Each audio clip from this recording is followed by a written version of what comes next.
Okay, so Etude number 7, Op.60 from Matteo Carcassi.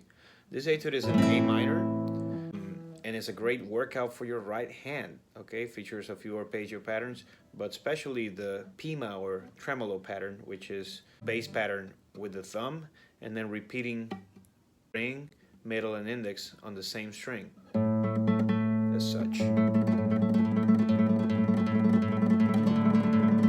So that's a prelude to playing tremolo pieces, so that's a great study for that.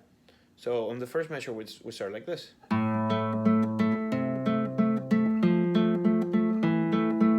So the tricky part here is holding this A note on the third string while doing the rest of the notes on the bass, A, C, F, and E.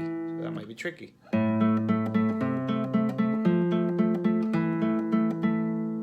Okay. And bar number 2 goes like this, slowly.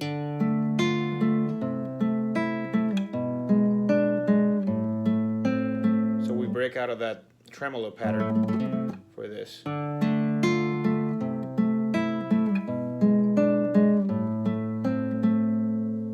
then measure number 3, we have this.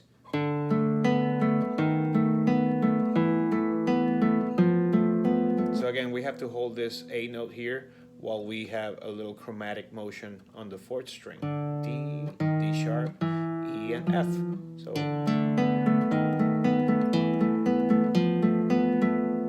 and then measure number 4, we have this. Basically an A minor chord, but with E on the bass, first on the 4th string, and then on the 6th string.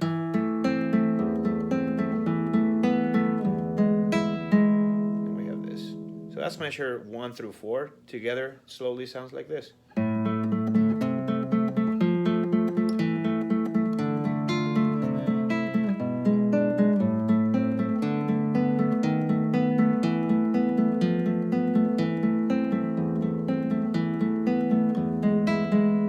All right, so measure number 5 is the same as measure number 1. So measures 5 and 6, same thing as 1 and 2. So we have this again.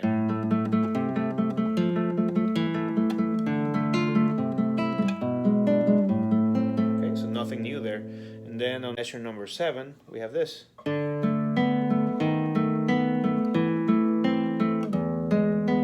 So very similar to measure number 3, with a few changes on the last couple of beats.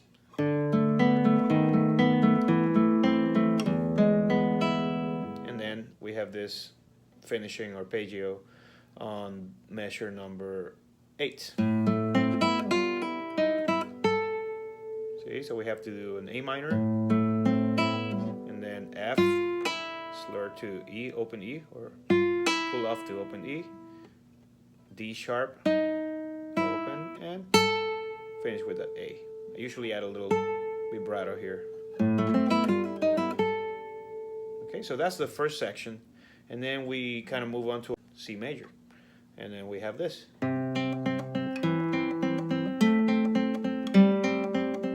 So that's measure number 9. One more time. We have to hold this C here and then play this pattern. And then measure 10, we have this.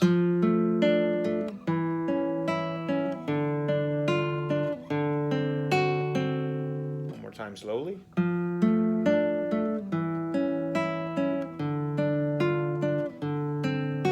You can play those last 2 beats like this or like this. It's up to you. And then measure 11. We have this.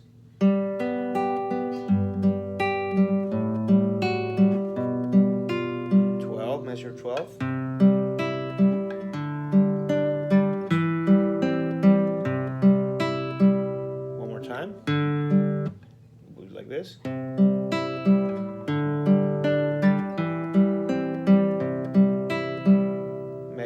14 goes like this.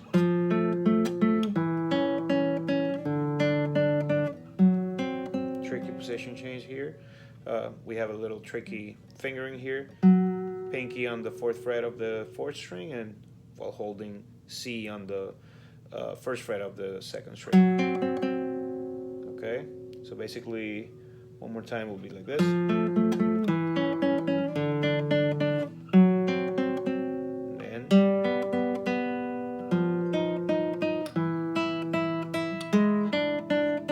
so that might be a tricky couple of measures, so we just need to practice very slow. 2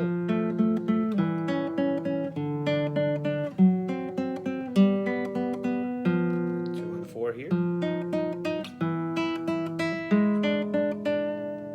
And then we move on to measure 15, which is like this. We continue on the tremolo pattern.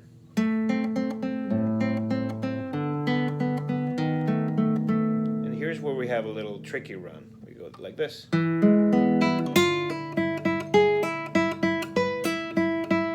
Okay, so we have an E major arpeggio, and then we have this little pull-offs, and repeat it, pull off, and repeat it.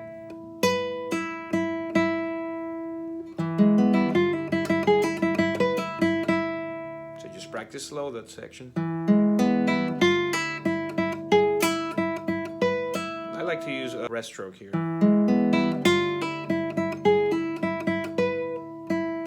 We have this.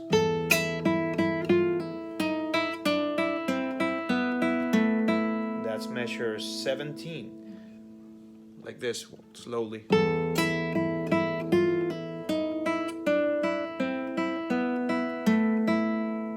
here we go.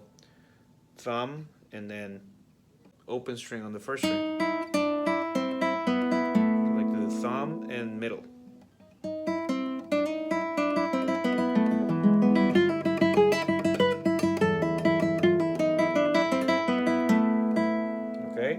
Then we do it again.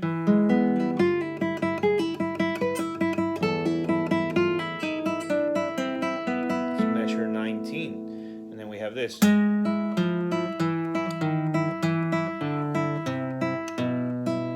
A descending bass line. F, E, D sharp, E, D natural, C, B. Against that open E. Use rest stroke on the thumb if you wish. Right? Usually do free stroke. And then on measure 21, we go back to the first pattern. We repeat what we played on the 1st and 2nd measure.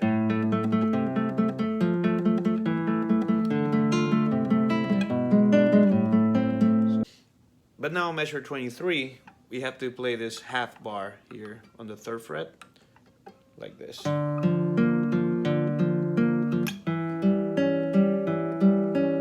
Okay, so that kind of could be tricky.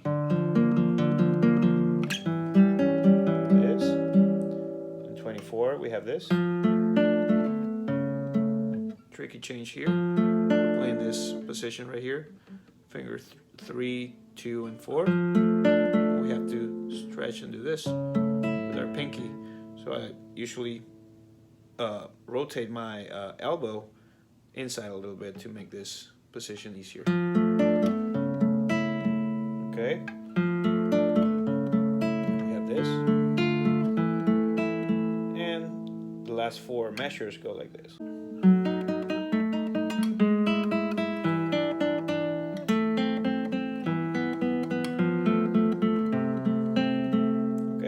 Last 2 measures go like this. Again, a little chromatic run.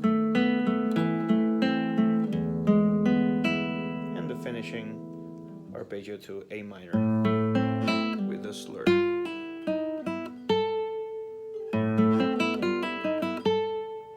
And then we simply repeat that section, the whole section, one more time, and that's it. So practice with a metronome, very slowly. Enjoy, and then bring it up to speed gradually. Alright, that pretty much sums up this tutorial Hopefully you found it helpful. If you do, please subscribe, and we'll be uploading more videos and tutorials to help you guys out. All right, have a good one.